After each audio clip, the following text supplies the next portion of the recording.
सब कुछ होने के बावजूद भी हमें किसी ने नर्चर नहीं किया, किसी ने पूछा नहीं, किसी ने ये नहीं सोचा कि ये प्रोस्पेक्टिव मेडलिस्ट बन सकता है इसको मिलिट्री में, या किसी ने हमें आइडेंटिफाई नहीं किया कि हाँ भाई ये टैलेंट है। ये बात है लगभग 2013-14 की। उसैन बोल्ट इंडिया में आए थे और वो मैंने न्यूज़पेपर काफ़ी ढूंढने की भी कोशिश की बट वो मिला नहीं। बट मुझे अभी तक उसके वाक़े अभी तक याद है कि उसैन बोल्ट आए थे और उन्होंने कहा था कि आप एक 100 करोड़ से ज़्यादा आबादी वाला देश है और आपके देश में कोई ऐसा बंदा नहीं है जो 10 सेकंड से कम 100 मीटर्स भाग सकता है और मैं इस बात को विश्वास कर लूँ। तो कमी कहाँ पे है? हमारे सिस्टम में, कल्चर में, प्लानिंग में, या फिर माइंडसेट में? एक स्टेडियम बनाने में लगभग 500 करोड़ लगते हैं depending on the city, 500 to 1500 crore. और अगर हम 1-1 करोड़ अगले 5 साल तक लगाएं अलग अलग स्पोर्ट्स में, ईयर ऑन ईयर बेसिस अगर हम इंक्रीमेंट करें स्पोर्ट्स इंफ्रास्ट्रक्चर ऐड करने में, तो हमारे पास 5 साल में 500 स्टेडियम है। नहीं तो अगर आप 500 का एक स्टेडियम बनाएंगे तो वो भी 8 साल में जाके कम। तो आपको क्या लगता है कि रेवोल्यूशन लाने में कितना टाइम लगता है और आपको कितना टाइम लगेगा?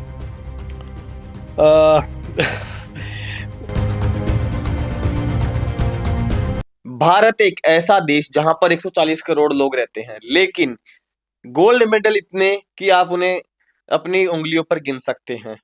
टैलेंट है, मेहनत है, लेकिन माइंडसेट और ट्रेनिंग इन सब की कमी है। और आज इस टॉपिक पर बात करने के लिए हमारे साथ है कर्नल साहब, जिन्होंने देश के बॉर्डर पर अपनी सेवा दी और आज वो ओलंपिक्स में, गेम्स में भारत का डंका बजाना चाहते हैं और उनका एक मिशन है, मिशन गोल्ड।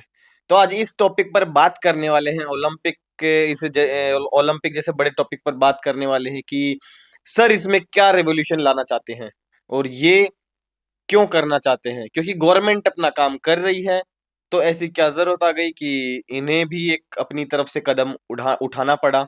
और ऐसा तो है नहीं कि ये यूं ही कदम उठाया होगा सर ने, क्योंकि ये कर्नल है, आर्मी के जवान हैं और ये वैसे तो रिटायर हो चुके हैं, बट एज सच इनके अंदर कहाँ से मोटिवेशन आया, कहाँ से एक ट्रिगर किया माइंड में, क्या सोच है, क्या विचार है इनके, उन सब के बारे में बात करेंगे। और आज के इस वीडियो में बहुत सी ऐसी बातें होने वाली है जिसका आप वेट कर रहे हैं, जो सब आपके दिमाग में चल रही हैं, उन सब के बारे में हम बात करेंगे। तो चलिए शुरू करते हैं सर के एक छोटे से इंट्रोडक्शन के साथ।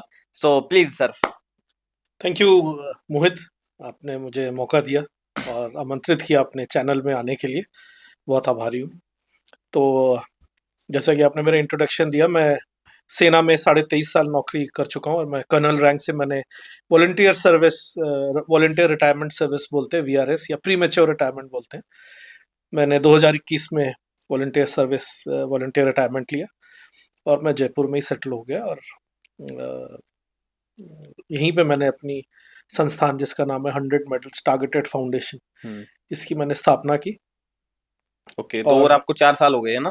लगभग 4 साल, जी 4 साल से ज़्यादा हो गए। और ये जो संस्थान मैंने स्टार्ट किया ये टोटली केवल ओलंपिक्स में फोकस करता है, क्योंकि ओलंपिक्स एक बहुत हाईएस्ट लेवल का स्पोर्टिंग प्लेटफॉर्म है और उसमें हम लोग इतना परफॉर्म नहीं कर पा रहे, तो उसी को लेके मैंने ये अपना मिशन लिया और इस संस्थान की स्थापना की। ओके, सो आपने पहले तो बॉर्डर पे जाके देश की सेवा की, फिर उसके बाद में अब आप वापस से देश के हित में आ रहे हैं, ओलंपिक्स गेम में आप चाहते हैं कि गोल्ड आए। तो आपके माइंड में ये कब आया और क्यों आया? ऐसा क्या इम्पैक्ट पड़ा आपके माइंड पे डीपली? ऐसा क्या ट्रिगर हुआ कि आपको लगा कि आपको इस पे वर्क करना चाहिए? क्योंकि गवर्नमेंट तो कर ही रही है ना, और जो एथलीट्स है, वो प्लेयर्स है, वो भी अपना काम कर ही रहे हैं, तो आपका इस फील्ड में आना क्यों? मोहित, मैं सेना में तीसरा पुष्ट हूँ और सारे अधिकारी रहे हैं मेरे परिवार में। तो मेरा बचपन जो है छावनी में, कैंट में बीता है। मेरे फादर भी क्योंकि कर्नल थे और कैंट में जैसे आपको पता है कि खेल कूद के बहुत अच्छे प्रबंध होते हैं, बहुत एक अच्छा वातावरण, एनवायरनमेंट होता है और हर एक रैंक जो भी है, JCO जवान अधिकारी जो भी है, उनके लिए, उनके परिवार के लिए बहुत अच्छे फैसिलिटीज होती हैं हर एक छावनी में। उसी तरह से मैं भी कैंट में जब मैं बड़ा हो रहा था तो मेरे को एक से एक स्पोर्ट्स खेलने का मौका मिला और खेलते खेलते मैं एक स्पोर्ट्समैन बनता गया। और उसके बाद 12वीं के बाद क्योंकि मैंने पिताजी को देखा था और वैसे ही वातावरण था और वैसे ही वातावरण मुझे अच्छा लगा, तो फिर मैंने नेशनल डिफेंस एकेडमी ज्वाइन किया 12वीं के बाद। नेशनल डिफेंस एकेडमी गया तो वहां पे भी खेल कूद बहुत था, फिजिकल फिटनेस पे बहुत ज्यादा फोकस था। फिर वहां से इंडियन मिलिट्री एकेडमी गए देहरादून, वहां पे भी हमने ट्रेनिंग की, वहां पे भी फिटनेस था। और फौज में आने के बाद भी मैंने मेरे को एनवायरनमेंट मिला, तो करते करते मैं एक बहुत अच्छा स्पोर्ट्समैन बन गया। और मैंने स्क्वॉश है, स्प्रिंटिंग है, एथलेटिक्स में, बास्केटबॉल है, हैंडबॉल है, मैंने कई लेवल तक खेला अपनी प्रशिक्षण के दौरान। तो ये चीज मेरे थी। और मैं, क्योंकि मैं इतना अच्छा स्पोर्ट्समैन था, तो फिर हम लोग जब कॉम्पिटिशन, प्रशिक्षण के दौरान जब हम लोग कॉम्पिटिशन करते तो हम लोग वापस आ जाते थे और फिर अगले दिन हमारी नॉर्मल ट्रेनिंग होती थी, जबकि बहुत अच्छे स्टैंडर्ड्स हैं एनडीए में, इंडियन मिलिट्री एकेडमी में।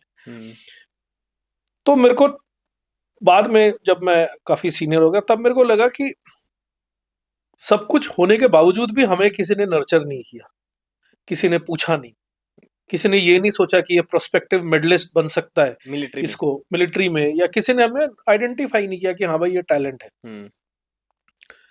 तो मुझे लगा कि ऐसे तो कई टैलेंट छूट जाएंगे, क्योंकि मैं थोड़ा स्पोर्ट्समैन था, तो मैं ओलंपिक्स वगैरह वॉच करता था। तो मैंने बोला फिर तो ऐसे टैलेंट आएगा ही नहीं, और इसलिए हमारे ओलंपिक्स में मेडल्स भी नहीं आ रहे। पहले तो बिल्कुल ही नहीं आते थे।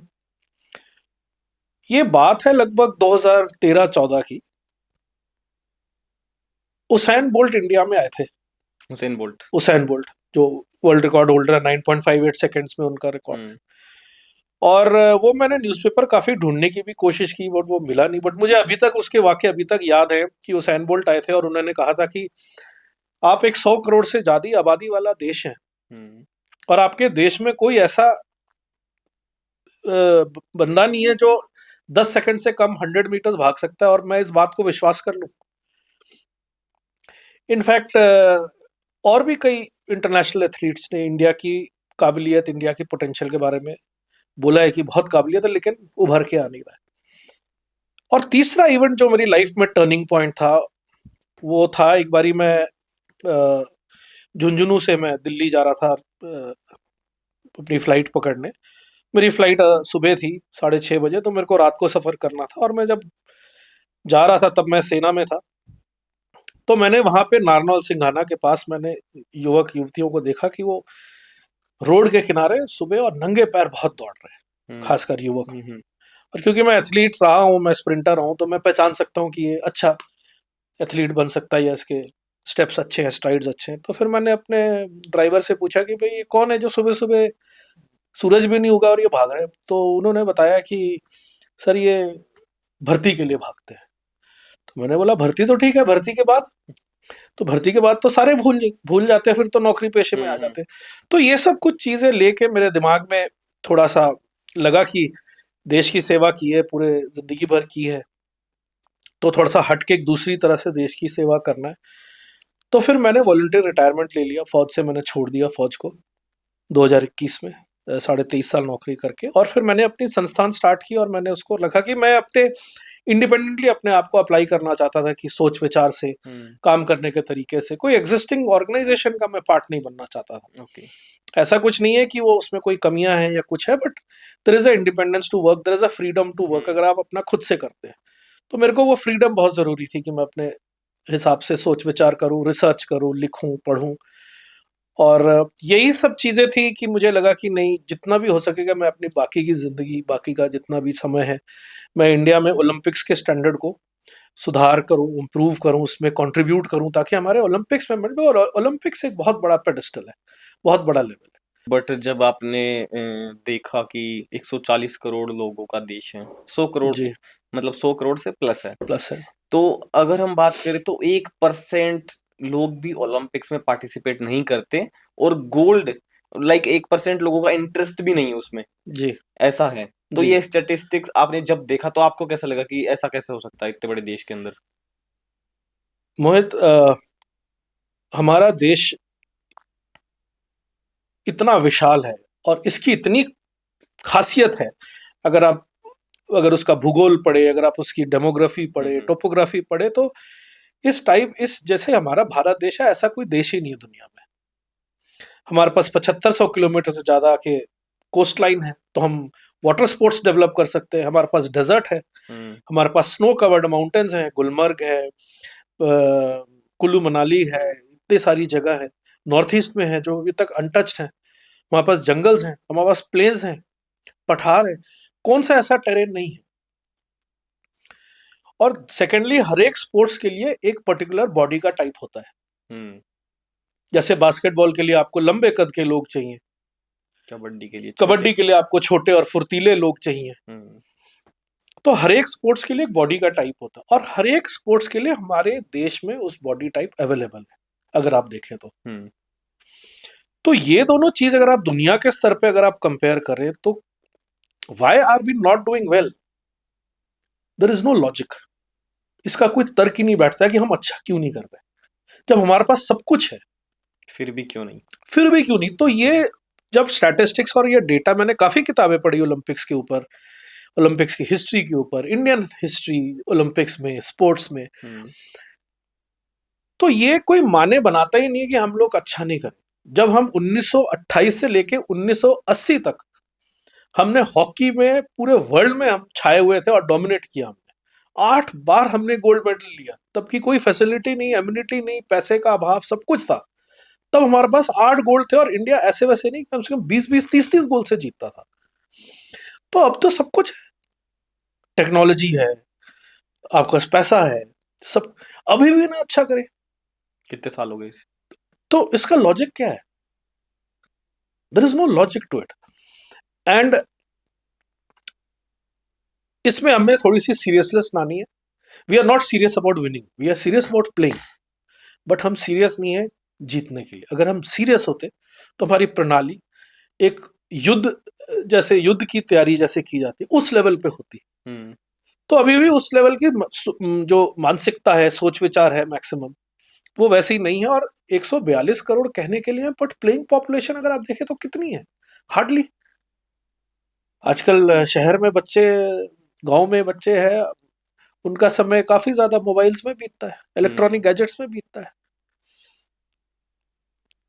ओवरवेट है बच्चे अगर देखा जाए तो, उनके ऊपर प्रेशर भी है कि भाई कोचिंग करनी है, तो नौकरी बनानी है, तो कंपटीशन निकालना है, तो वो सब प्रेशर है, तो उसके चक्कर में आके तो हमारी प्लेइंग पॉपुलेशन बहुत कम है, और ये प्लेइंग पॉपुलेशन को बढ़ाना पड़ेगा। क्योंकि लोगों को ऐसा लगता है कि इसमें स्पोर्ट्स के अंदर करियर नहीं है, ऐसा माना जाता है, इसलिए लोग प्रेफर करते हैं कि पहले आप स्टडी करो, फिर आपको जो करना है वो करो। बट जब तक आप स्टडी करते हो, जॉब लगते हो, तब तक टाइम निकल चुका होता है।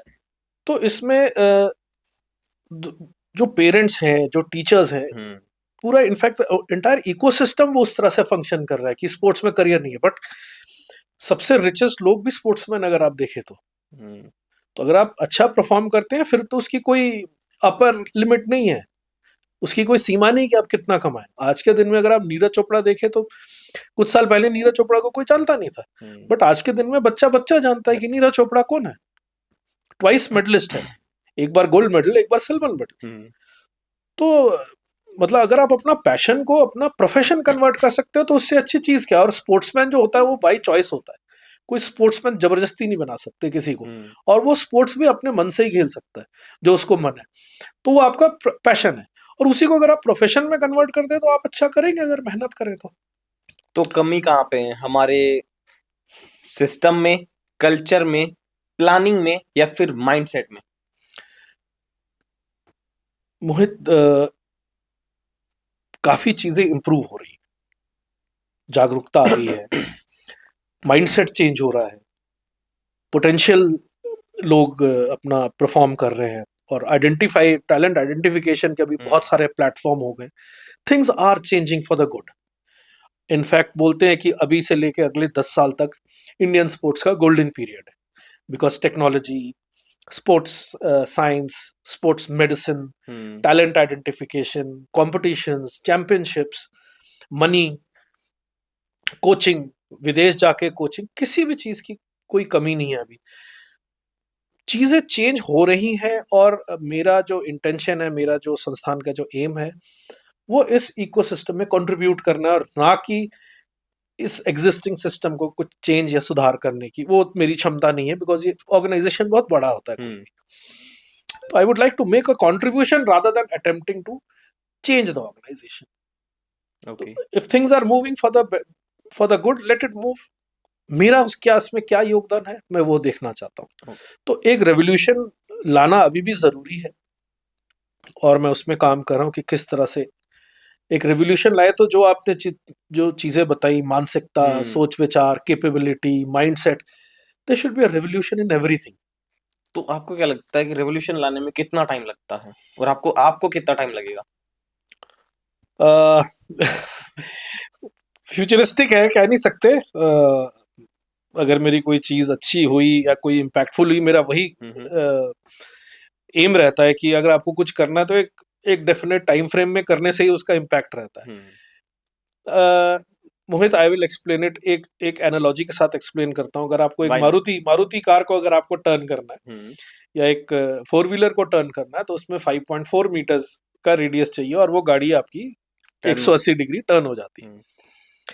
बट अगर आपको गुड्स ट्रेन को टर्न करना है, जिसमें कि 70-80 डब्बे होते हैं, जो कम से कम 2 से 2.5 किलोमीटर, 1.5 किलोमीटर फैली होती है, उसमें यकीनन थोड़ा समय लगेगा, थोड़ा टाइम एंड डिस्टेंस उसमें ज्यादा है। And once you are attempting to change the mindset of the entire nation, थोड़ा समय लगेगा। इनडेफिनेटली नहीं, ऐसा नहीं मैं सोचता हूँ कि इनडेफिनेट है। कुछ ना कुछ ऐसा करेंगे कि ये काफी प्रभाव डाले लोगों के ऊपर, सोचने के लिए कि भाई हमारा ओलंपिक परफॉर्मेंस कैसे इंप्रूव हो सकता है। और ये ड्रीम जो है, ये हर एक भारतवासी को देखना है। It should be a dream for getting 100 medal, जो मेरा संस्था का नाम है, 100 मेडल। हर एक भारतीय सिटीजन का, एक नागरिक का सपना होना चाहिए कि हमें स्पोर्ट्स में अच्छा करना है, और तभी जाके ये सपना बट हकीकत बनेगा। देखा जाए तो 100 मेडल एक तरह से बड़ी बात नहीं है, अगर हम लाना चाहें तो। इतने बड़े देश में अगर 100 मेडल की बात करें तो इतनी बड़ी बात नहीं है, अगर देखा जाए। बिल्कुल सही, क्योंकि मैं इस बात पे विश्वास करता हूँ, और इसीलिए मैंने ये दिस नेम जो मैंने दिया है, ये टारगेट से ज्यादा ये मेरे लिए विश्वास है कि मेरे देश में इतनी काबिलियत है। बोलते हैं कि अगर कोई आपके पास कॉम्प्लेक्स प्रॉब्लम हो, तो उस प्रॉब्लम को ब्रेक करे और फिर एड्रेस करे, तो प्रॉब्लम फिर छोटी नजर आती है। तो अगर हमें 100 मेडल्स लाना है, और अगर हम अपना पास्ट देखें, तो कुछ एक हमारे इनहेरेंट एडवांटेजेस भी हैं। तो अगर हम इसको ब्रेक करें कि हमें 100 मेडल किस तरह से लाना है, हॉकी हमारा नेशनल गेम है, हॉकी में हमारे चांसेस हैं, तो 2 मेडल उधर हो गए। ट्रैक एंड फील्ड में अभी हम इंप्रूव कर रहे हैं बहुत ज्यादा। ट्रैक एंड फील्ड में ऑलमोस्ट अबाउट 100 मेडल्स होते हैं, 100 मेडल्स, 100, क्योंकि आपके पास इवेंट्स इतने सारे, 100 metre, 200 metre, 400 metre, 800, 1500, steeple chase, relay races, उतने ही वुमेन के इवेंट्स होते हैं। अगर हम ट्रैक एंड फील्ड को ब्रेक करें, तो इसमें और हम सही फोकस करें, तो कुछ मेडल इधर से आ सकते हैं। हमारी बॉक्सिंग अच्छी है, हमारा वेट लिफ्टिंग अच्छा है, उसमें भी हमारे मेडल है, हमारा बैडमिंटन अच्छा है, हमारी शूटिंग अच्छी है। तो अगर हम ब्रेक करके एक फोकस बना के, एक रणनीति जैसी होती है वैसे बनाएं कि ठीक है, अभी हमने हॉकी में हमारे 2 मेडल आने ही चाहिए, उसके लिए क्या करना पड़ेगा, शूटिंग में हमारे कम से कम 10 से 15 मेडल है, बिकॉज शूटिंग एक ऐसा स्पोर्ट है जिसमें इंडिया का स्टैंडर्ड बहुत ज्यादा हाई है। It's really very high, because इतने सारे शूटिंग अकेडमीज है and they are very good shooters India में। बट क्या कारण है कि वो ऊपर तक नहीं आ पाते हैं, मेडल नहीं जीत पाते, उसके बारे में भी हम लोग चर्चा करेंगे। तो हम अगर फोकस करें कि 10 से 15 मेडल हमारे शूटिंग में आए, ट्रैक एंड फील्ड में अगर हम फोकस करें अभी कि भाई स्टेट वाइज अगर हम देखें, तो एक रणनीति बनानी पड़ेगी, एक प्लानिंग बनानी पड़ेगी, और उस पर फिर काम करना पड़ेगा। फॉर एग्जाम्पल, जैसे अभी उड़ीसा का जो मॉडल अभी काफी चर्चा में है उड़ीसा में, क्योंकि उड़ीसा बहुत ज्यादा इंफ्रास्ट्रक्चर में स्पेंड कर रहा है हॉकी में। एस्ट्रोटर्फ्स बना रहा है, 80 से ज्यादा एस्ट्रोटर्फ्स जो हॉकी का फील्ड होता है वो बना रहा है। सेंटर्स ऑफ एक्सेलेंस खोला है, और वो इंडियन टीम को स्पॉन्सर भी करता है। मध्य प्रदेश भी आ रहा है, वो शूटिंग में आ रहा है। राजस्थान है, वो शूटिंग में काफी आगे है, काफी यहाँ पे प्राइवेट शूटिंग है। तो हमें एक रणनीति बनानी पड़ेगी, और ये अपने टारगेट को तोड़ना पड़ेगा कि ठीक है भाई, 100 मेडल हमारे कैसे आएंगे, हमारे से 15 से 20 मेडल हमारे इस स्पोर्ट्स में आएंगे, 8 से 10 मेडल हम इस स्पोर्ट्स में लाएंगे, 4 से 5 मेडल हम इस स्पोर्ट्स में लाएंगे, 6 से 8 मेडल हम। तो ये ऐसे करके अगर हम फोकस करें, तो मुझे लगता है कि ये अचीवेबल टारगेट है। तो एंड व्हेन आई से फोकस मींस एक्चुअल फोकस, फिर उसमें आप कोई शॉर्टकट का कोई उसमें स्कोप नहीं है, कोई उसमें रिजर्वेशन का या कोई जात पात धर्म ये वो उसके बेसिस पे अगर आप रिजर्वेशन रख रहे हैं या कोटा रख रहे हैं या इसमें होता है वैसे? ऐसे तो स्पोर्ट्स में कुछ एक इंडस्ट्रीज है जिसमें कोई वैकेंसी नहीं होती से जो कोई रिजर्वेशन नहीं होती, जैसे सेना में है, सब जनरल है, इसमें कोई रिजर्वेशन नहीं है। नहीं तो ओलंपिक्स इससे मेरे स्पोर्ट्स है, स्पोर्ट्स में देयर इज नो रिजर्वेशन, नहीं होता। बेस्ट परफॉर्मर को ही सेलेक्ट किया जाता है। लेकिन क्या है कि आदमी जो भी कोई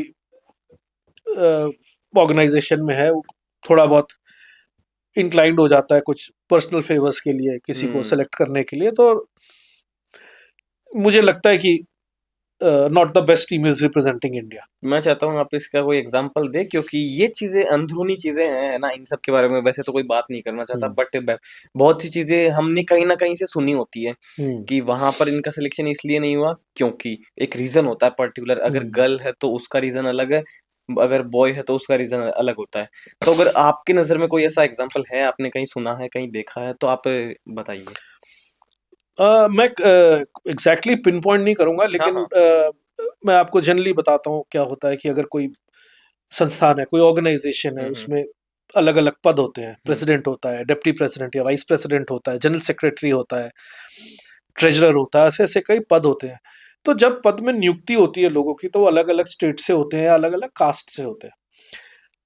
अभी it's a unwritten rule, but अगर आप अपने कास्ट वालों को प्रेफरेंस देंगे, अगर आप प्रेसिडेंट हैं किसी ऑर्गेनाइजेशन के, सिलेक्शन कमेटी के, और आप या अपने स्टेट वाले को प्रेफर करेंगे, तो ऑब्वियसली कोई मना नहीं करेगा। लेकिन जो दो खिलाड़ी जाएंगे आपके, जो आपने जिनको नॉमिनेट किया प्रेसिडेंट हैं इसलिए, मे बी वो बेस्ट प्लेयर नहीं है, बट क्योंकि वो प्रेसिडेंट हैं ऑर्गेनाइजेशन के, तो उनको कोई मना नहीं करेगा। तो उसी तरह से वाइस प्रेसिडेंट बोलता है भाई मेरी भी एक वैकेंसी होगी, मैं भी अपने मर्जी से नॉमिनेट करूंगा, एक प्लेयर लाऊंगा।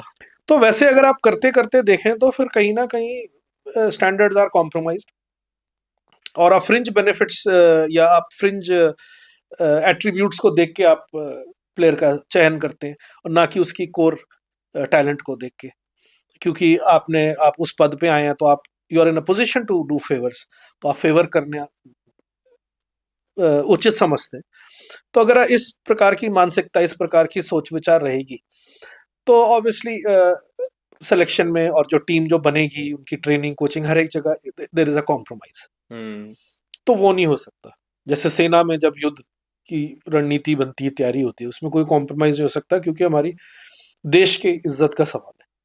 तो उसी तरह से स्पोर्ट्स में भी नहीं होना चाहिए। गर्ल्स में भी होता है, कई केसेस आए हैं पहले। We have to be more, gender equality हमें और ध्यान में रखना है। मुझे लगता है इंडिया में इसका अभी भी काफी स्कोप है, बिकॉज हाल फिलहाल में ही जाके वुमेन पार्टिसिपेशन बढ़ा है ओलंपिक्स में। पहले 2-4 1952 में 4 लोग थे, कई साल तक एक एक दो दो लोग पार्टिसिपेट करते थे। वैसे कि महिला खिलाड़ियां 1928 से हिस्सा ले रही हैं ओलंपिक्स में, बट बहुत सिलेक्टेड स्पोर्ट्स में थी। बट 2000 आपके 8 से 2012 ऑनवर्ड से काफी अच्छी रिप्रेजेंटेशन रही है, तो माहौल चेंज हो रहा है। But that pace is not good enough to take us to 100 medals in the near future. Sir आज के टाइम पर जो सबसे पॉपुलर गेम है वो है क्रिकेट। और क्रिकेट में भी अब वो इसलिए पॉपुलर होता जा रहा है क्योंकि हर साल आईपीएल होते हैं, तो वहां पर जो प्लेयर होता है उसको थोड़ा मौका मिल जाता है इंडियन टीम के लिए, और इंडियन टीम को भी एक चांस मिल जाता है कि कौन अच्छा प्लेयर है और कौन नहीं है। बिल्कुल। तो उनको तो वहां से प्लेयर मिल रहा है, और प्लेयर को वहां से थोड़ी सी फंडिंग हो जाती है कि आप अच्छा खेलते हैं तो आपको यहाँ से फंडिंग हो जाएगी, है ना, तो उनको फाइनेंशियली हेल्प हो गई। बट ओलंपिक्स में क्या होता है कि हर 4 साल में होते हैं, और 4 साल मतलब काफी लंबा टाइम पीरियड हो गया एक प्लेयर के लिए देखा जाए तो, कि ऐसा होता है कि अगर आप फर्स्ट अटेम्प्ट में नहीं हो पाया तो कोई बात नहीं, आप सेकंड में करिए। बट अगर ओलंपिक्स की बात करें तो फर्स्ट में नहीं हुआ तो सेकंड, यानी कि वापस से 4 यानी 8 साल।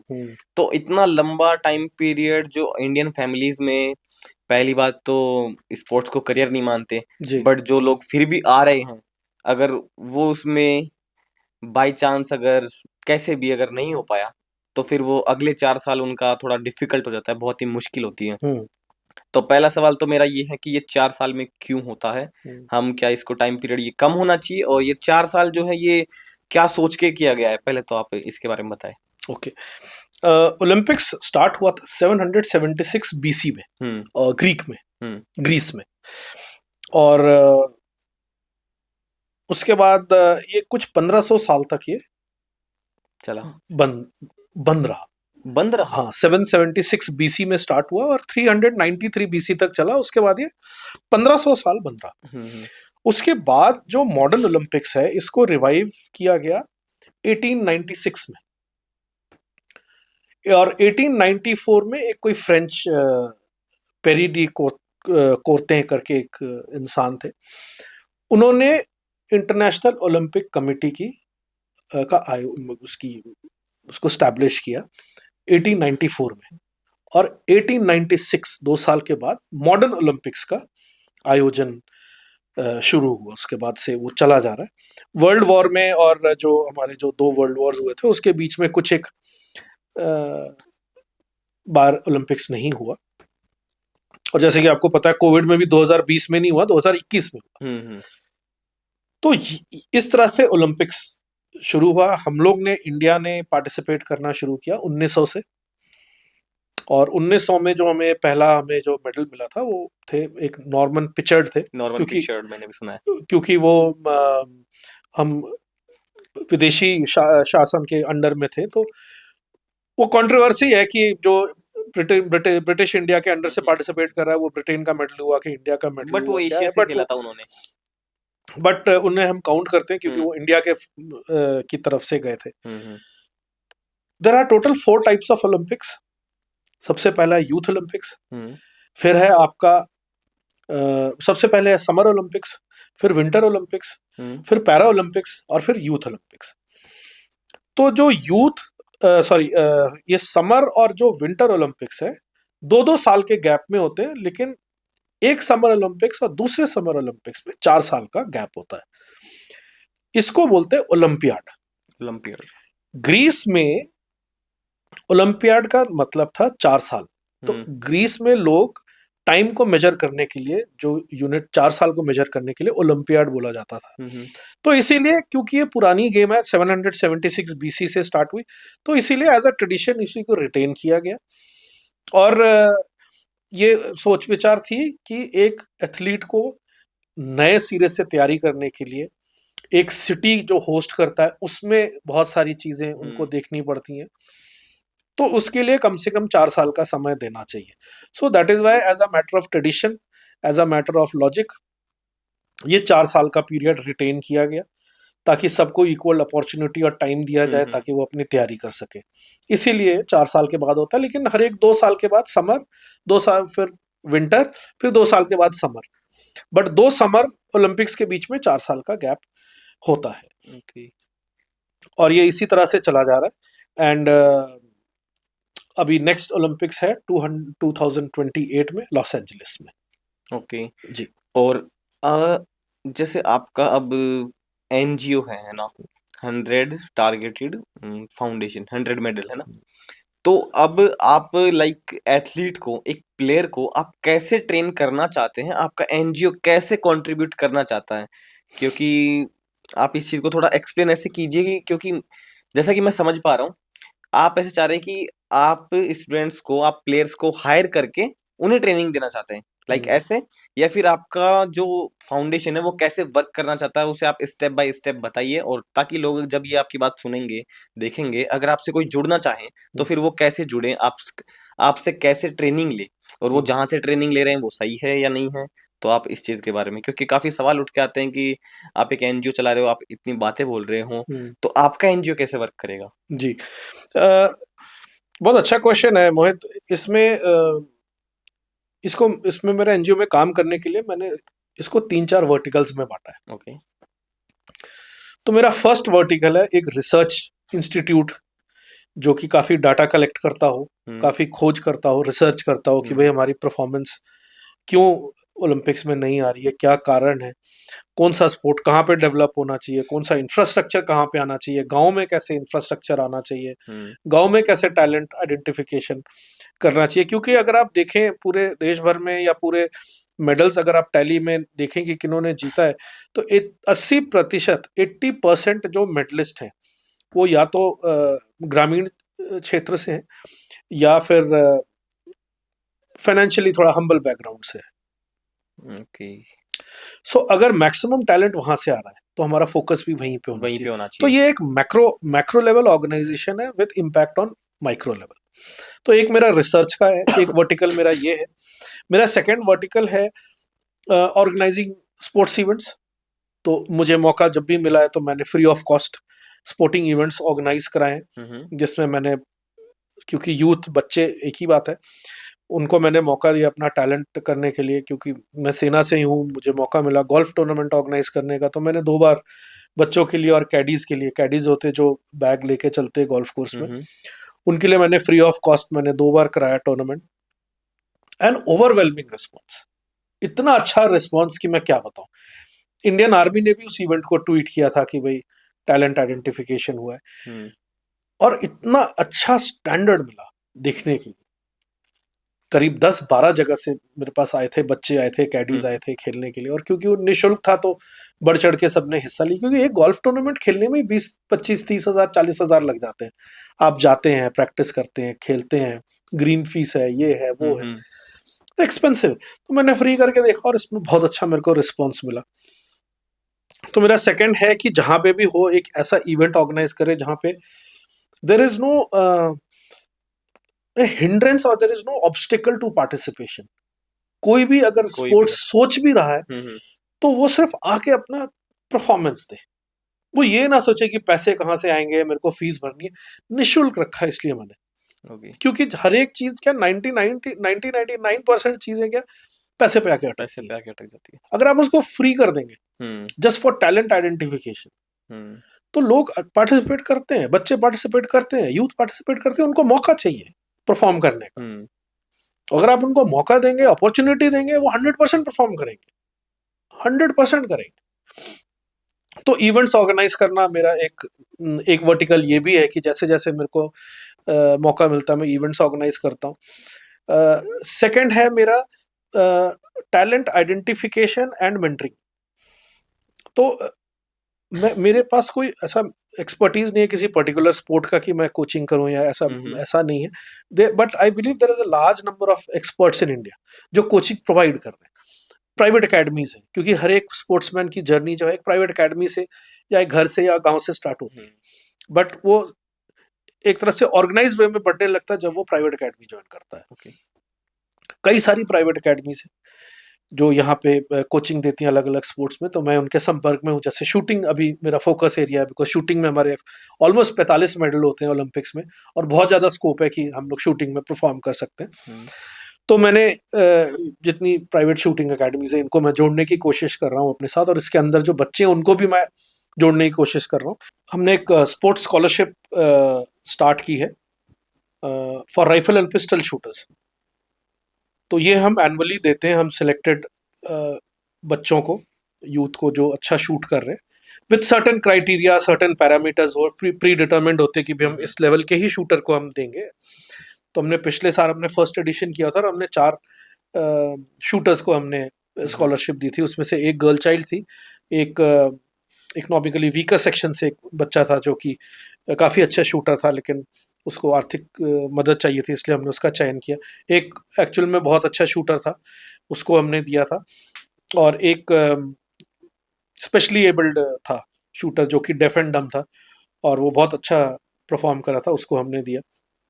इस साल फिर से हम शूटर्स का चयन करेंगे, और एक शूटर जिनको हमने हेल्प की थी, मदद की थी, मेंटरिंग की थी, कोचिंग की थी, उसने अभी वर्ल्ड लेवल पर भी उसने मेडल लिया है इजिप्ट में, कायरो में। क्या नाम है उनका? और योगेश। तो अभी हम इंटरव्यू करेंगे और उनको भी अभी हम स्कॉलरशिप देंगे। सो it is about identifying talent, और आइडेंटिफाई करने के लिए एग्जिस्टिंग इंफ्रास्ट्रक्चर है हमारे पास। सो ऐसा कोई मतलब मेरे पास पर्सनली कोई मेरा कोचिंग सेंटर नहीं है। Existing coaching centres, existing infrastructure के ऊपर ही अच्छे से टैलेंट आइडेंटिफाई करना, स्पोर्ट्समैन को ग्लोरीफाई करना, चाहे वो किसी भी लेवल का हो, उसको हीरो बनाना, ये सब चीजें हैं इनकरेजमेंट की। तो और यही सब चीजों से ही लोग इनकरेज होते हैं खेलने के लिए, पार्टिसिपेट करने के। तो आप एक तरह से थोड़ा फाइनेंशियली हेल्प भी कर रहे हैं एथलीट्स की, जी है ना? बिल्कुल, unless and until financial help हो, क्योंकि सबसे ज्यादा फाइनेंशियल हेल्प आदमी को स्ट्रगल फेज में चाहिए। तो आपका जो एनजीओ है वो उसमें फंडिंग कहाँ से आती है और आप इतनी हेल्प कैसे कर पाएंगे? मोहित, अभी तो मेरी फंडिंग इंडिविजुअल फंडिंग है, क्योंकि अभी मेरे संस्थान को 4 साल हो गए और एक सर्टिफिकेशंस जो होती हैं कुछ एक वो टाइम बाउंड भी होती है। तो अभी मेरे सारी सर्टिफिकेशंस हो गई हैं और अभी मैं CSR 1 भी मेरे पास है और मैं एलिजिबल हूँ CSR फंडिंग के लिए। Now I am reaching out to corporates, to bigger business houses जो स्पोर्ट्स में इन्वेस्ट करना चाहते हैं, इंटरेस्टेड हैं, बड़े फिलंथ्रोपिस्ट जो निवेश करना चाहते हैं। तो मैं उनसे आपके चैनल के थ्रू निवेदन करता हूँ कि आप आके मेरे संस्थान को देखिए, मेरे से इंटरेक्ट करिए। अगर आपको उचित लगता है और आपको लगता है कि आपके थिंकिंग से अलाइन है, तो आप मेरे उसमें डोनेट कर सकते हैं या मेरे को फंडिंग कर सकते हैं, मेरे प्रोग्राम्स को, इवेंट्स को। तो अभी तो इंडिविजुअल फिलंथ्रोपिस्ट से आ रहे हैं फंडिंग और कुछ एक इवेंट बेस्ड मेरी फंडिंग आ रही है। तो अभी यही है और अभी और इसमें काम मैं कर रहा हूँ। और फोर्थ एक पॉइंट रह गया था कि और क्या क्या करना चाहते हैं। फोर्थ है मेरा कि टू ब्रिंग अवेयरनेस कि किस तरह से हमारा स्पोर्ट्स इंफ्रास्ट्रक्चर डेवलप हो, बिकॉज ये बहुत इंपॉर्टेंट है। स्पोर्ट्स इंफ्रास्ट्रक्चर अगर अभी हम देखें तो हमारे पास जितने स्टेडियम्स जो इंडिया में है, फर्स्टली इनकी जियो टैगिंग नहीं हुई। जियो टैगिंग मतलब हर एक स्टेडियम को जियो गूगल में अवेलेबल होना चाहिए। अगर आप टाइप करते हैं आज के डेट में how many multi sports stadium, तो AI भी बोलता है कि there is no fixed data available. तो ये जियो टैगिंग होनी चाहिए हर एक स्पोर्ट्स इंफ्रास्ट्रक्चर की, ताकि अगर कोई आप नेट में डालें या कहीं आपको चाहिए किसी चीज की, तो आपका इमिडिएटली आपको उसका पता। अगर आपके बगल में भी कोई बैडमिंटन कोर्ट है या कोई टेनिस कोर्ट है या कोई क्रिकेट एकेडमी है या कोई ट्रैक एंड फील्ड इवेंट्स की कोई कोचिंग चल रही है, अगर वो जियो टैग नहीं है तो आपको नहीं पता चलेगा। तो जियो टैगिंग बहुत ज्यादा जरूरी है। और दूसरे मल्टीपल स्पोर्ट के अगर स्टेडियम देखें तो काफी कम है हमारे देश का, अगर साइज देखा जाए तो एक स्टेडियम बनाने में लगभग 500 करोड़ लगते हैं, depending on the city, 500 to 1500 crore. अगर हमने स्पोर्ट्स इंफ्रास्ट्रक्चर बनाना है तो हमारा फोकस एरिया होना चाहिए rural India, tehsil and below. अगर हम 1-1 करोड़ भी लगाते हैं तो 500 करोड़ में हम 500 तहसील कवर करते हैं। और अगर हम 1-1 करोड़ अगले 5 साल तक लगाएं अलग अलग स्पोर्ट्स में, ईयर ऑन ईयर बेसिस अगर हम इंक्रीमेंट करें स्पोर्ट्स इंफ्रास्ट्रक्चर ऐड करने में, तो हमारे पास 5 साल में 500 स्टेडियम होंगे। नहीं तो अगर आप 500 का एक स्टेडियम बनाएंगे तो वो भी 8 साल में जाके कंप्लीट होगा, तो एक स्टेडियम बनेगा। तो focus has to change, the strategy has to change, focus has to be tehsil and below, जहां से हमारा एक्चुअल टैलेंट आ रहा है। एंड फिर पीक परफॉर्मेंस और हाई परफॉर्मेंस जो आप है डिस्ट्रिक्ट और कैपिटल्स में कर सकते हैं, स्टेट कैपिटल जैसे जो भी है। तो वही है कि थिंकिंग हैज टू चेंज। एक और चीज मैं अभी नोटिस कर रहा हूँ कि अभी स्पोर्ट्स सेमिनार और स्पोर्ट्स कॉन्क्लेव शुरू हो रहे हैं अभी हाल फिलहाल में। और मैंने भी हाल फिलहाल में आर्मी का एक स्पोर्ट्स कॉन्क्लेव हुआ था, मिशन ओलंपिक विंग करके आर्मी में, अभी काफी अच्छा परफॉर्म कर रहे हैं। उन्होंने एक स्पोर्ट्स कॉन्क्लेव ऑर्गेनाइज किया था दिल्ली के अंदर, मुझे आमंत्रित किया था अटेंड करने के लिए और मैं गया भी था। और ये सेकेंड एडिशन था, उसमें मैंने कई ओलंपिक मेडलिस्ट से, पैरा ओलंपिक मेडलिस्ट से, मैं काफ़ी लोग से मिला, उनसे बात करने का, उनसे इंटरेक्ट करने का मौका मिला। तो ये सब चीज़ें जो है अभी रफ्तार पकड़ रही हैं। एक मैंने भी स्पोर्ट्स सेमिनार ऑर्गेनाइज किया था पिछले साल और बहुत अच्छा रिस्पॉन्स आया था। तो स्पोर्ट्स सेमिनार, स्पोर्ट्स कॉन्क्लेव, ऐसे ऐसे अपॉर्चुनिटीज जहाँ पे आप स्पोर्ट्समैन को अवार्ड दें, उनको फेलिसिटेट करें, तो this creates an encouraging enabling environment. तो कोई भी अगर छोटे लेवल पे भी अगर स्पोर्ट्समैन कोई खेल रहा है, तो अगर आप उसको स्टेज पे ले जाके उसको गिफ्ट देते हैं, प्राइज देते हैं, तो उसको लगता है कि हाँ मैं कुछ कर रहा हूँ और वो इनकरेज होता है, कुछ तो अचीव किया। अगर हम उनको अंडरमाइन करेंगे, उनको सराहेंगे नहीं, उनको एक्नॉलेज नहीं करेंगे, तो वो उसको लगेगा ये तो मेरी अपनी निजी लड़ाई है, मैं खुद ही मेरे को लड़ना है। लेकिन अगर आप उसको नवाजेंगे, उसको फेलिसिटेट करेंगे, तो लगेगा कि नहीं मेरे साथ लोग हैं जुड़ने वाले। और जैसे आपने ये जो बात कही है ना, इस बात पे मैं एक बात बोलना चाहूंगा कि जैसा हमारे क्रिकेट में होता है जी, IPL में हो या फिर वर्ल्ड कप में हो, वहां पर जो प्लेयर होते हैं उन्हें एक तो अच्छी फंडिंग मिलती है ना, बिल्कुल। और वहां पे ग्लैमर भी बहुत है, क्योंकि वहां पर बॉलीवुड का, पॉलिटिक्स का, सबका वहां पे फोकस होता है जब वो मैच होते हैं। बिल्कुल। बट ओलंपिक्स में ऐसा नहीं है। अगर वही सेम चीज अगर इधर हो जाए, वही ग्लैमर, वही पैसा आपको इधर भी मिलने लग जाए, क्योंकि अगर इतन क्योंकि कहीं न कहीं लोग देखो बोलते हैं कि आप देश के लिए कर रहे हो, बट पहले कहीं न कहीं आप खुद के लिए भी खुद के कर लिए रहे हो कर रहे हो, कि बिल्कुल आपका मन है तब आप वो चीज़ कर रहे हो। बिल्कुल आप खुद के लिए करोगे तो फिर वो देश के लिए ऑटोमेटिक हो जाएगा। हो जाएगा, बिल्कुल। बट फिर वो बात आती है कि आपने देश के लिए किया, अच्छी बात है। बट अगर देश के लिए किया, आपको कुछ मिला ही नहीं गवर्नमेंट की तरफ से या फिर फाइनेंशियली आपकी हेल्प ही नहीं हुई, तो उधर कोई भी नहीं जाना चाहेगा क्योंकि सब अपना करियर स्टेबल करना चाहते हैं। बिल्कुल सबको रोटी, कपड़ा, मकान सबको चाहिए, बिल्कुल, है ना? ऐसा तो वो है तो नहीं कि बेसिक है। हाँ, बेसिक है क्योंकि अब हमें गोल्ड, गोल्ड, गोल्ड वही है ना कि आप मेडल का क्या करोगे? आपको पैसा भी तो चाहिए ना। मेडल लाना अच्छी बात है, बट उसकी फाइनेंशियल कंडीशन अच्छी होगी तो वो भी अपने लगन से जाएगा। और क्रिकेट में ऐसा ही होता है कि सब अपने जुनून से जाते हैं। क्यों? क्योंकि वहाँ पर सब कुछ है। अगर वही चीज़ अगर इधर करें तो इनफैक्ट कई लोग जो स्पोर्ट्स फील्ड में है वो बोलते हैं कि क्रिकेट की वजह से बाकी स्पोर्ट्स नहीं बढ़ रहे, और मैं इस चीज से अग्री नहीं करता हूँ, क्योंकि आप एक स्पोर्ट को नहीं ब्लेम कर सकते दूसरे स्पोर्ट को मतलब नहीं बढ़ने का कारण नहीं मान सकते। क्रिकेट को अगर आप देखें तो आपने अगर आप अंडरस्टैंड करें उसको समझे तो cricket is a very flexible game. उसकी पॉपुलैरिटी का कारण है बहुत फ्लेक्सिबल है। अभी हम लोग पॉडकास्ट करने के बाद हम लोग आपके वरांडा में भी खेल सकते हैं उसको, हाँ। आपके छत में भी खेल सकते हैं हुँ। उसको, आप गली में भी खेल सकते हैं उसको, आप जहां मर्जी खेल सकते हैं। बैट और बॉल 100 तरीके से बन सकते हैं। आप स्केल से भी, फुट्टे से भी, जो बड़ा वाला आता था हमने उससे भी खेला क्रिकेट। स्कूटर का जो पीछे स्टेपनी का व्हील आता है उसको भी हमने विकेट बनाया हुआ, चेयर को उल्टा करके विकेट बना सकते। So cricket has evolved, cricket is very flexible, but have we made other games flexible? जो बाकी गेम्स के जो दिग्गज हैं उन्हें हैव दे ट्राइड कि भाई उस गेम को कैसे फ्लेक्सिबल बनाया जाए? नहीं, किसी ने नहीं किया। अगर आप फ्लेक्सिबल नहीं बनाएंगे तो उसको लोग अडॉप्ट कैसे करेंगे, अडेप्ट कैसे करेंगे? आप खेल ही नहीं सकते। अभी फॉर एग्जाम्पल गोल्फ, अभी गोल्फ में ऐसा ब्रांड ऐसा एक लगा रखा है कि it's a premium luxury game, वो तो बड़े ग्राउंड में ही हो सकता है। नहीं, ऐसा नहीं है। ग्राउंड, आप गोल्फ में आपको एक क्लब चाहिए, एक बॉल चाहिए और आपको मारने की जगह चाहिए। नेट प्रैक्टिस कर सकते हैं। तो कई तरीके हैं कि हम उसको छोटे लेवल से स्टार्ट कर सकते हैं।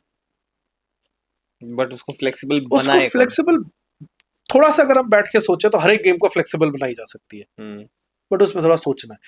एंड मैं तो बोलता हूँ कि क्रिकेट ने जिस तरह से अपने आप को पूरे देश भर में फैलाया है, बिकॉज और उसका हर एक प्लेयर एक एम्बेसडर भी रहा है अपने स्पोर्ट को स्प्रेड करने के। बाकी स्पोर्ट्स में भी हर एक प्लेयर को अपना एम्बेसडर बनना अपने स्पोर्ट्स का और उसको एडवर्टाइज करना, तभी जाके होगा। क्रिकेट ने इतनी खूबसूरती से अपने आप को स्प्रेड किया है। एक it's a sport but it is also a passion for India, it's a religion for India. तो वो तो over a period of time कुछ करने से ही बना है ना। सबने कंट्रीब्यूट किया, जो खेलते थे, जो ऑर्गेनाइज करते थे, जो देखते थे, सबने कंट्रीब्यूट किया। तो उसी तरह से बाकी स्पोर्ट्स को भी अगर हम देखें, आएगा आगे, कैसे नहीं आएगा? अभी कबड्डी देखिए आप, प्रो कबड्डी लीग चलती है, कितना पॉपुलर है। मतलब अमंग्स द सक्सेसफुल जो लीग्स हैं इंडिया में, 30-32 लीग्स हैं कुछ। आईपीएल के बाद प्रो कबड्डी लीग है, one of the most successful leagues. उसके बाद आपके आ जाते हैं, आपके फुटबॉल लीग्स आ गए, बैडमिंटन लीग्स आ गए, बास्केटबॉल के लीग हैं, वॉलीबॉल के लीग हैं, कुछ साउथ इंडियन स्पोर्ट्स के लीग है, तो कई सारे लीग हैं।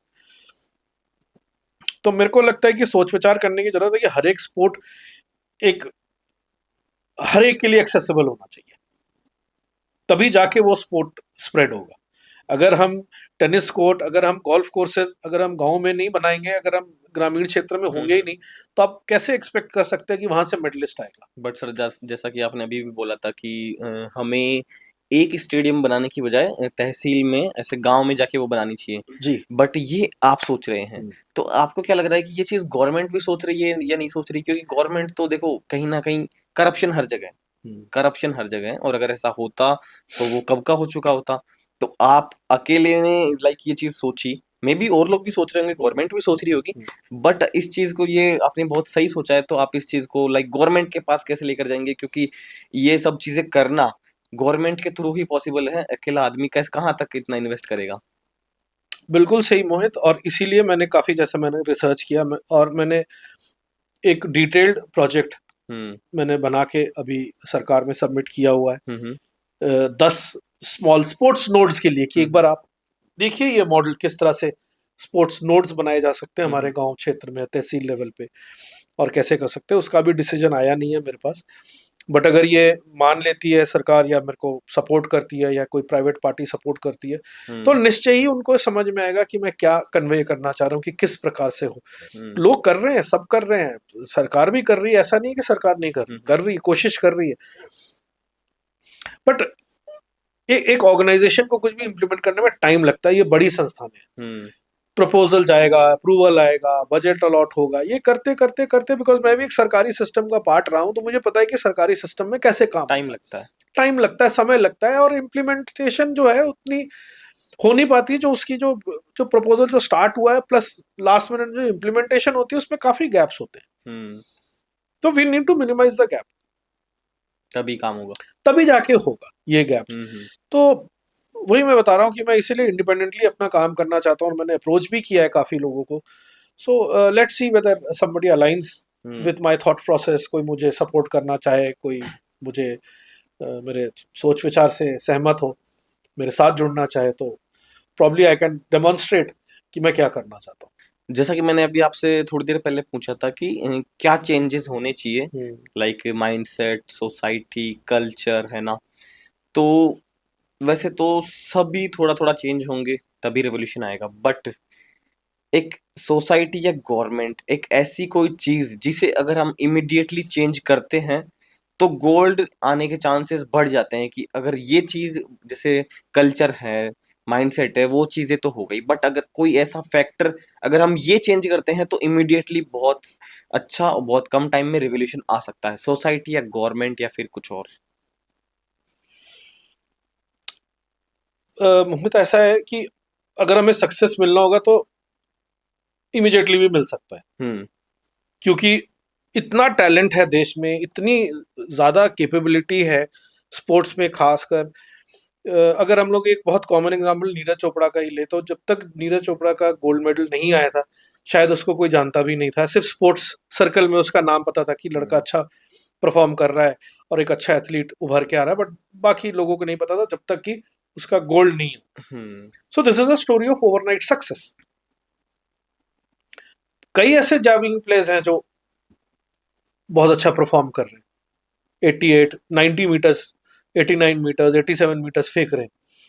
स्पोर्ट्स टैलेंट है, कैसे वो आता है, ऑल ऑफ अ सडन भी आ सकता है।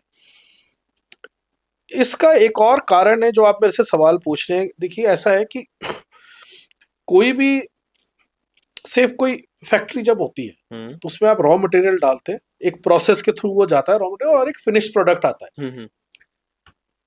Unfortunately in India this process जो है, जहां से एक रॉ मटेरियल, एक टैलेंट को डाला जाए और एक वो प्रोसेस नहीं है एज ऑफ नाउ। इंडिया में जो स्पोर्ट्स जिस तरह से स्प्रेड हुआ है, वो एक प्रोसेस ना होके, जो मेरा सोच विचार है, वो एक सक्सेसफुल इवेंट है। कैसे? कैसे कि नॉर्थ ईस्ट में जैसे आप लेते हैं, तो नॉर्थ ईस्ट में जो उनका कद है, जो उनका बस्ट साइज, लेग लेंथ है, वो सूटेड है आपके बैडमिंटन, टेबल टेनिस के लिए। क्योंकि अगर आप Japan, China, Vietnam, Singapore, Malaysia उस साइड के देखें, तो वहां से काफी अच्छे बैडमिंटन स्टैंडर्ड्स हैं। और हमारे नॉर्थ ईस्ट में सिमिलर टाइप का बॉडी स्ट्रक्चर है, तो वहां पे बैडमिंटन और टीटी प्रचलित होना चाहिए, जबकि वहां पे वेट लिफ्टिंग और बॉक्सिंग प्रचलित है। बॉक्सिंग क्यों है? क्योंकि मैरी कॉम का एक बारी एक मेडल आया, वर्ल्ड चैंपियन बनी वो, और उसके बाद से बॉक्सिंग नॉर्थ ईस्ट में फैल गया। तो उसके बाद से कई अच्छे बॉक्सर्स बने। कर्णम मल्लेश्वरी साउथ में है, उन्होंने वेट लिफ्टिंग में गोल्ड लिया, तो वहां से वो, और वो अभी फरीदाबाद या दिल्ली साइड में सेटल है, तो वेट लिफ्टिंग वहां प्रचलित हो गया। फिर आपका मीरा भाई चानू नॉर्थ ईस्ट से आए, उन्होंने वेट लिफ्टिंग की, तो अभी नॉर्थ ईस्ट में वेट लिफ्टिंग हो गया। हरियाणा साइड में जो है, इस साइड में आपकी रेसलिंग काफी प्रचलित हो गई। जितने रैकेट गेम्स हैं आपके, लॉन टेनिस, बैडमिंटन, स्क्वॉश, लगभग ये दक्षिण भारत में ज्यादा प्रचलित है। So it is not as per body type, it is as per a successful event. वहां से क्योंकि एक सक्सेसफुल स्टोरी बनी, तो लोग उस तरफ चले गए। तो ये प्रोसेस का, this process is not there in India of identifying a talent, putting that child through a process, क्योंकि वो लंबा समय है, तो कोई इसमें ना निवेश करना चाहता है, ना उसमें कोई टाइम लगाना चाहता है, क्योंकि ये गैम्बल की तरह कि ये सक्सेसफुल बने ना बने। बट अगर आपका टैलेंट आइडेंटिफिकेशन साइंटिफिक तरीके से होगा, एक सिस्टमेटिक तरीके से होगा, तो वो सक्सेसफुल बनेगा। क्यों नहीं बनेगा? तो जो आप बोल रहे हैं कि हमारे मेडल कैसे आएंगे, तो अगर ये हमारा जो सिस्टम है, हमारा जो प्रोसेस है, this needs to be more more elaborate, more detailed, थोड़ा ये सही होना चाहिए, तभी जाके हमारा टैलेंट आइडेंटिफिकेशन सही होगा और सही स्पोर्ट्समैन सही स्पोर्ट्स के लिए ग्रूम हो पाएगा। नहीं तो कोई स्पोर्ट्समैन, क्योंकि उसके पास कोई फैसिलिटी नहीं है, तो किसी और ही स्पोर्ट्स में वो ट्राई करता रहेगा, लेकिन वो सक्सेसफुल नहीं बनेगा। जैसे कोई अभी सोच रहा है कि मैं बहुत अच्छा स्प्रिंटर हूं, लेकिन वो शायद वो फुटबॉल में फॉरवर्ड के लिए ज्यादा बेटर हो, या कोई फुटबॉल का फॉरवर्ड है, वो सोच रहा है कि मेरी तो स्प्रिंट अच्छी है, तो मैं फुटबॉल का फॉरवर्ड, क्या पता वो स्प्रिंटिंग और लॉन्ग जंप में ज्यादा अच्छा हो। तो talent identification is very important. तो आप एक तरह से टैलेंट आइडेंटिफिकेशन का काम भी कर रहे हैं ना? हाँ, 100%। जब तक हमारे पास असली टैलेंट नहीं आएगा, तब तक हम उसको उससे कुछ एक्सपेक्ट नहीं कर सकते। तो talent identification is a major thing for me, कि भाई सही टैलेंट आइडेंटिफाई होना चाहिए, और उसके लिए मैं स्पोर्ट्स साइंस वाली इंस्टीट्यूट से कनेक्टेड हूँ। किस तरह से एनएलपी प्रोग्राम्स ऑर्गेनाइज किए जा सकते हैं स्पोर्ट्समैन के लिए, न्यूरो लिंग्विस्टिक प्रोग्राम्स होते हैं, स्पोर्ट्स साइकोलॉजी कैसे महत्वता रखता है, क्योंकि एक वो साइक बहुत जरूरी है स्पोर्ट्समैन के लिए, क्योंकि वो नर्वस हो जाता है, कभी थोड़ा सा घबरा जाता है, उसको शांत रखना है, बिल्कुल स्टेबल होना चाहिए, अपने पीक परफॉर्मेंस में होना चाहिए। तो काफी सारी चीजें हैं जो एक परफॉर्मेंस एनहांस करती है स्पोर्ट्समैन का। तो आपके हिसाब से एक ओलंपियन और एक जो नॉर्मल प्लेयर होता है, उसकी साइकोलॉजी में, उसकी थिंकिंग में क्या डिफरेंस होता है? एक ओलंपियन की तो मानसिकता, उसकी सोच, उसका फिजिकल परफॉर्मेंस, उसका फिजिकल कंडीशनिंग एक अलग ही स्तर की होती है। उसमें तो मतलब इट इज बियॉन्ड की नॉर्मल आदमी, अगर आप सोच रहे हैं कि एक ओलंपिक मेडलिस्ट या एक ओलंपिक में जिसने पार्टिसिपेट किया, अगर वो नॉर्मल इंसान है तो वो नहीं है।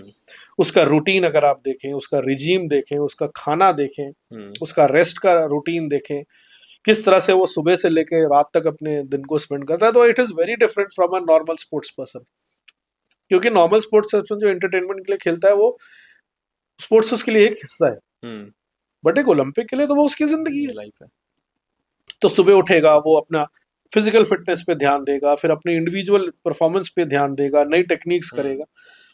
तो उसमें आसमान जमीन का होता है। और मैं तो मिला हुआ हूँ लोगों से जो ओलंपिक्स में हिस्सा ले चुके हैं या मेडलिस्ट हैं, दे आर अ डिफरेंट, मतलब वो अलग ही लोग हैं, वो नॉर्मल आदमी नहीं है, तभी वो अपने फील्ड में। तो उनका माइंडसेट थोड़ा अलग होता है। बिल्कुल 100%। वो उसको एक लाइफ की तरह देखते हैं, ना कि ऐसे कि ये हमारा पार्ट है, कि ठीक है एंटरटेनमेंट के लिए कर रहे हैं, ऐसा कुछ। बिल्कुल। और उनकी इंस्टिंक्ट भी इतनी ज्यादा स्ट्रांग होती है, उनकी किलर इंस्टिंक्ट, जीतने की इंस्टिंक्ट इतनी स्ट्रांग होती है, जो एक नॉर्मल आदमी के कंपैरिजन में बहुत ज्यादा है। और क्या इंडिया में वुमेन एथलीट को वही फैसिलिटीज, रिस्पेक्ट और अपॉर्चुनिटीज मिलती है जो एक मेल को मिलती है? मोहित, अभी काफी चीजें चेंज हो गई है, और इनफैक्ट ये सोच विचार हुई है कि पहले हमारे मेडल्स इसलिए कम आते थे क्योंकि वुमेन पार्टिसिपेंट्स कम थे, बट अब वुमेन पार्टिसिपेंट्स ज्यादा हो रहे हैं, तो उनको 100% रिस्पेक्ट बराबर मिलती है। एंड जो सरकार की तरफ से, सेंट्रल गवर्नमेंट की तरफ से जो स्कीमें हैं, वो एक मेडल को एक मेडलिस्ट के हिसाब से मिलती है, और ना कि उसके जेंडर के हिसाब से। अगर आप गोल्ड मेडलिस्ट है तो सरकार की वही स्कीमें रहेंगी, एक गोल्ड मेडलिस्ट चाहे वो मेन हो या वुमेन हो, बराबर है। बट डेफिनेटली मेरे को लगता है कि हमारी वुमेन एथलीट्स के लिए, स्पोर्ट्स पर्सन के लिए बहुत स्कोप है, और अगर और लड़कियां और युवतियां अगर आगे आए, खेल कूद में हिस्सा ले, और बहुत अच्छा इनेबलिंग एनवायरनमेंट है अभी, तो हमारे डेफिनेटली मेडल्स आ सकते हैं। एंड बहुत सक्सेसफुल वुमेन एथलीट्स रही हैं। और सबसे बड़ी बात यह है कि अगर लेडीज पार्टिसिपेट करती हैं, वुमेन पार्टिसिपेट करती है ओलंपिक्स में, और ओलंपिक लेवल में अगर इंडिया का मेडल आता है, तो ये दिखाता है कि ये देश में जेंडर इक्वालिटी है, एक रिस्पेक्ट है। तो ये बहुत बड़ी चीज़ है और मैं मानता हूँ कि और पार्टिसिपेशन होना चाहिए वुमेन। और आज ग्लोबल लेवल पे स्पोर्ट इंडस्ट्री 600 बिलियन की बन चुकी है। बिल्कुल। तो इंडिया इसमें कहाँ एग्जिस्ट करता है, आगे है या पीछे रह गया? अभी जैसे मोहन मैंने बताया कि ये गोल्डन पीरियड है इंडियन स्पोर्ट्स का हम्म अगले 10 साल। एंड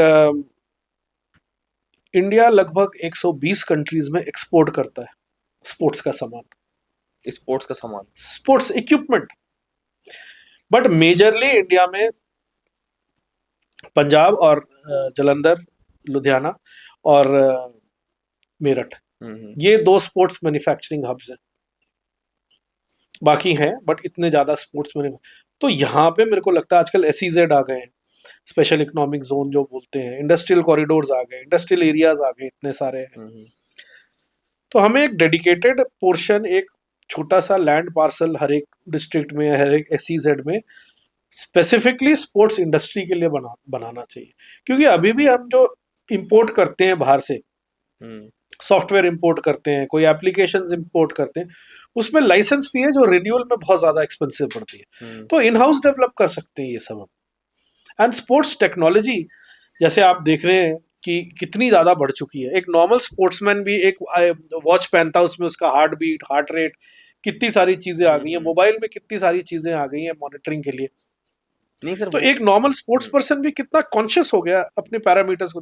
तो this is all sports technology. तो स्पोर्ट्स टेक्नोलॉजी का तो स्कोप बहुत ज्यादा है, और जितना हम लोग इंडिजिनस मैन्युफैक्चर करेंगे स्पोर्ट्स इक्विपमेंट, आपका जॉब बढ़ेगा, आपका स्पोर्ट्स उतना और स्प्रेड होगा, उतनी ज्यादा कॉर्पोरेट हाउसेस स्पोर्ट्स मैन्युफैक्चरिंग में हिस्सा लेंगी, उतना ज्यादा स्पोर्ट्स स्प्रेड होगा।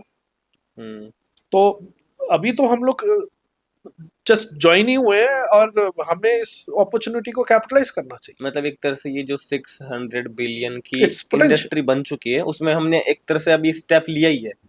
बिल्कुल। तो यानी कि एक तरह से बहुत पीछे हैं। हाँ, अभी हम लोग पीछे हैं, अभी इसमें बहुत कुछ करने का, बहुत कुछ करने का अभी अपॉर्चुनिटी है, स्कोप है। तो अगले 10-15 साल हमारे लिए गोल्डन पीरियड है। बिल्कुल गोल्डन पीरियड। तो आप ये जो एनजीओ चला रहे हैं, अगर लाइक आपके पास इन्वेस्टर्स आते हैं, फंडिंग आती है, देन ओके, बट आप क्या चाहते हैं कि गवर्नमेंट भी आपको सपोर्ट करे, या फिर आप गवर्नमेंट का सपोर्ट चाहते हैं फाइनेंशियली या फिर मेंटली या फिर कैसे भी? मोहित, आजकल गवर्नमेंट बहुत प्रोएक्टिव है, कोई भी स्टेट की हो, राज्य सरकार हो, केंद्रीय सरकार हो, काफी प्रोएक्टिव है। और अगर देश के लेवल पे करना है, और क्योंकि स्पोर्ट्स ओलंपिक्स एक बड़ा इवेंट है, तो without government support, without government assistance कोई इतना सक्सेसफुल नहीं हो पाएगा अनलेस उसके पास बहुत बड़े कॉर्पोरेट हाउसेस की बैकिंग हो। तो क्योंकि मैक्सिमम इंफ्रास्ट्रक्चर गवर्नमेंट के पास है, फेडरेशंस गवर्नमेंट के पास है, सिलेक्शन प्रोसीजर गवर्नमेंट के पास है, तो definitely government has got a major stake. तो इसमें मेरा तो 100% मानना है कि, और मैं कई तरीकों से अप्रोच भी करने की कोशिश करता हूँ सरकार को कि आप एक बार मेरे को मौका दें कि मैं किस तरह से स्पोर्ट्स को रिवोल्यूशनाइज करना चाहता हूँ, किस तरह से मैं स्पोर्ट्स को डेमोक्रेटाइज करना चाहता हूँ, किस तरह से कौन से स्पोर्ट को बढ़ाया जाए। तो जहाँ पे भी मेरे को मौका मिलता है मैं अपनी बात पक्का रखता हूँ, कोई भी फोरम में हो, कॉन्क्लेव में हो, and definitely I am looking for कि at least I should be given an opportunity to prove कि मैं क्या करना चाहता हूँ। उसके लिए स्ट्रगल है, आज भी सुन सकते हैं, कल भी सुन सकते हैं, और अगर आपके चैनल से ये बात उन तक पहुंचती है और मेरे को मौका मिलता है, तो इससे अच्छी बात और क्या हो सकती है। और अगर आपसे कोई ऐसे पूछे कि ठीक है आप ये सब करना चाहते हैं, लेकिन क्यों, आप ये सब क्यों करना चाहते हैं, आपको एनजीओ आगे बढ़ाना है, आपको गोल्ड मेडल लाने, वो तो ठीक है, समझ में आया, बट फिर क्यों? उसके पीछे भी एक क्वेश्चन मार्क होता है, क्यों? कि लाइक आप ही इतना सब कुछ करना क्यों चाह रहे हैं? इसका ऐसा कोई मेरे लिए कोई इसमें पर्सनल इंटरेस्ट नहीं है, क्योंकि अगर मुझे कोई फौज की नौकरी में एज अ कर्नल में रहा, मेरी 14 साल नौकरी बची हुई थी, तो अगर मेरे को अपना इतना सिक्योर जॉब और अपनी सैलरी और ये सब देखना था तो मैं कंटिन्यू करता, और अगर मैंने छोड़ भी दिया था और मुझे पैसा कमाना था या था, तो मैं बिजनेस स्टार्ट करता, डेफिनेटली एनजीओ नहीं। और देश में अगर if I want to continue my service to the nation, तो मैंने एनजीओ स्टार्ट किया, और निस्वार्थ भाव से मैंने एनजीओ स्टार्ट किया, क्योंकि मेरे को लगा कि इसमें स्कोप है, और मुझे अंदर से एक कॉलिंग आती है कि आप उस चीज को देख रहे हैं कि वो सही नहीं है और आप अपना मुंह मोड़ लेते हैं।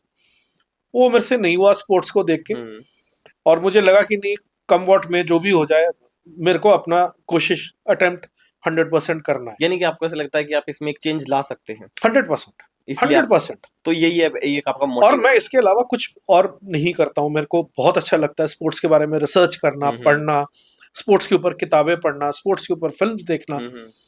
तो मेरा पूरा समय स्पोर्ट्स से रिलेटेड चीजों में ही जाता है, and I am very confident that I can bring about this change. और आपका सपना क्या है 2036 ओलंपिक्स में? भारत का मेडल टैली कैसा दिखना चाहिए? 100 पदक आ जाए तो बेस्ट है, और अगर 100 आ गए तो हम लोग टॉप 3 कंट्रीज में होंगे। और मैंने 100 का जो नाम इसलिए रखा है बिकॉज अगर आप पूरी हिस्ट्री देखें ओलंपिक्स में और पूरे मेडल टैली देखें, अगर हमारे 100 आते हैं, gold, silver, bronze, we will be among the top 3 countries. और अगर आप अभी देखें टॉप 3 कंट्रीज, तो टॉप 3 कंट्रीज जो हैं वो है यूएस, रशिया, चाइना, जर्मनी। मतलब टॉप जो अगर 7-8 countries, all developed countries, economically developed, militarily, defence में developed, super powers of the world. तो डिफेंस में तो हम भी आ गई हैं। तो अगर हम स्पोर्ट्स में आते, ये सॉफ्ट पावर है, तो हमारी गिनती उनके साथ होगी कि we are also one of the developed countries, because only developed countries are doing well in sports.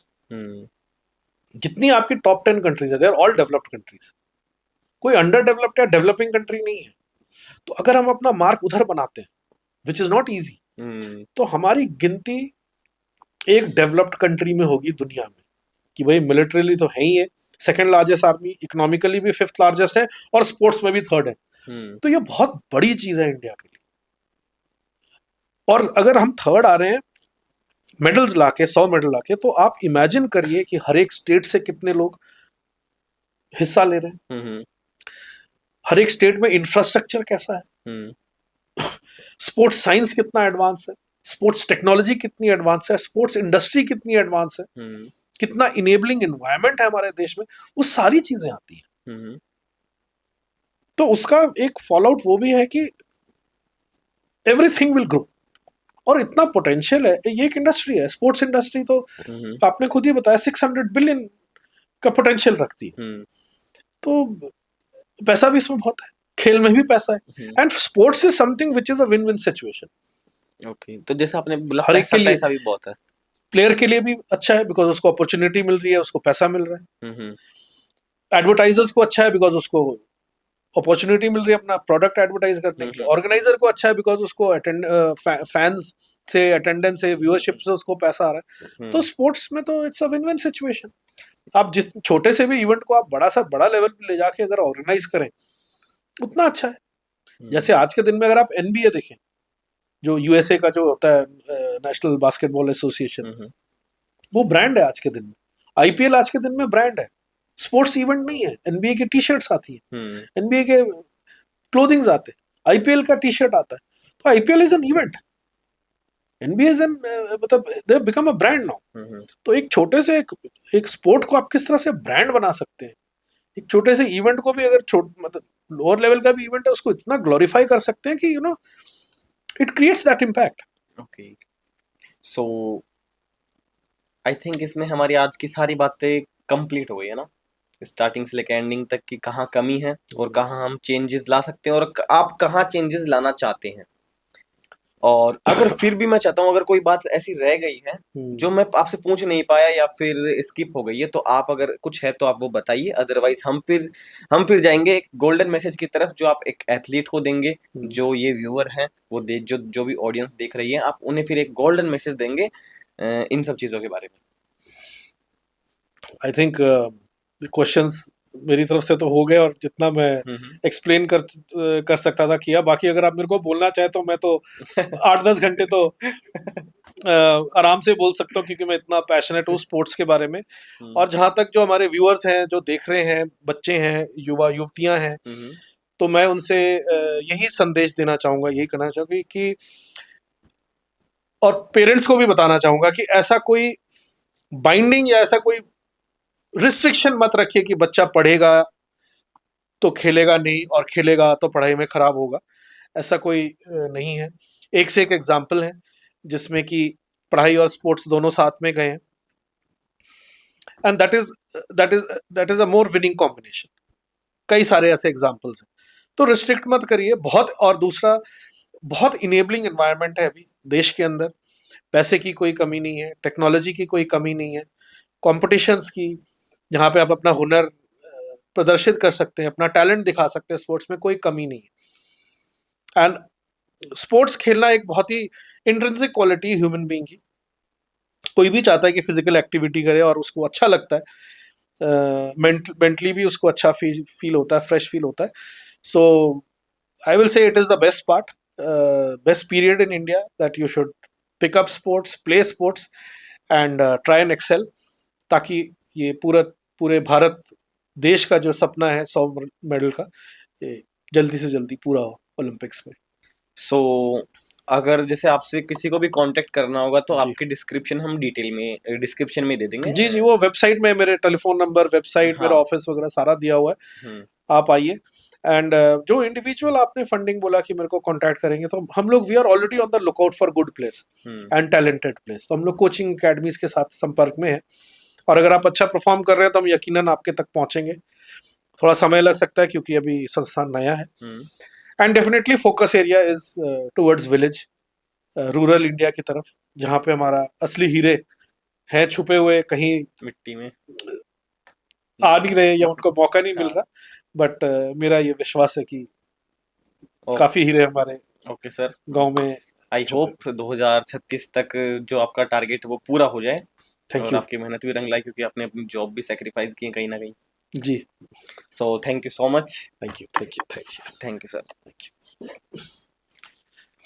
सो आज हमने इस वीडियो में बात की है 100 मेडल फाउंडेशन के बारे में। और 100 मेडल लाना कोई हमारे देश के लिए कोई बड़ी बात नहीं, क्योंकि 140 करोड़ 145 करोड़ लोगों का ये देश है, जहां पर टैलेंट आइडेंटिफाई करने के लिए गवर्नमेंट तो अपना काम कर ही रही है, लेकिन आर्मी से कोई अपनी जॉब छोड़कर आता है और वो ये काम करता है, तो आप सोच सकते हैं कि उनका डेडिकेशन और उनकी मेहनत किस लेवल की होगी। और उन्होंने अपना एम भी बताया कि ये उन्होंने अपना एम भी बताया कि वो अगर चाहते तो वो और कोई काम भी कर सकते थे, बट उन्होंने एनजीओ चलाया, देश के हित में दोबारा से एक कदम बढ़ाया, आर्मी को छोड़ के ओलंपिक्स की तरफ इन्होंने अपना कदम बढ़ाया। तो आई होप आप इसमें भाग लेंगे, और नीचे जो वेबसाइट है आप उस पे जाके और डिटेल्स चेक कर सकते हैं। And thank you so much, ये वीडियो आपने यहाँ तक देखा, एंड मिलते हैं एक और ऐसे ही नए वीडियो में। जय हिंद, जय भारत। Thank you sir.